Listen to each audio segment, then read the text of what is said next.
वर्तमान समय पाणीपाग विभाग लाटेस्ट खबर अनुଯାयी राज्य में खसुची पारद बढ़ुची शीत। आगामी दिन में तापमात्रा आहरी खसब। राज्य में खसुची पारद बढ़ुची शीत। सारा राज्य में सर्वनिम्न तापमात्रा 20 डिग्री तले रहितबा नहीं भुवनेश्वर आंचलिक पाणीपाग विभाग पक्षर सूचना जारी कर तेबे आसंतु पाणीपागर संपूर्ण खबर पर नजर पकाइबा।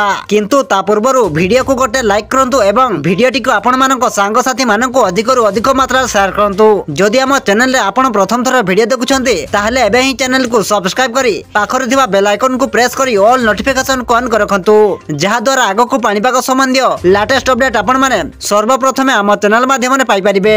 पाणीपाग विभाग रो सूचना अनुसार राज्य रे शीत लहरी जारी रहितबा बेले आगामी 20 तारिख पर्यंत वर्षा होबार संभावना नहीं। चलित सप्ताह रे पाग मुख्यतः शुक्ला रहिबो। सेहिपरि गत 4 दिन हबो दैत्य नगरी कटक भुवनेश्वर रे मध्य पारद 14 डिग्री को खसिछि।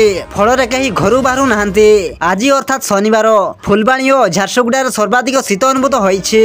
एठारे सर्वनिम्न तापमात्रा 2 डिग्री सेल्सियस रहिछि। दुईटी स्थान को छाड़ीदेले बाकी अन्य जिला गुड़िकरे तापमात्रा 10 डिग्री सेल्सियस उपरे रहिछि। टिटिलागढ़ नयागढ़ कटक रे सर्वनिम्न तापमात्रा 15 डिग्री सेल्सियस रहिछि। नुआपड़ा गोपालपुर खोर्धा भुवनेश्वर देवगढ़ बालेश्वर पारादीप रे मध्य तापमात्रा 16 डिग्री सेल्सियस रहिछि।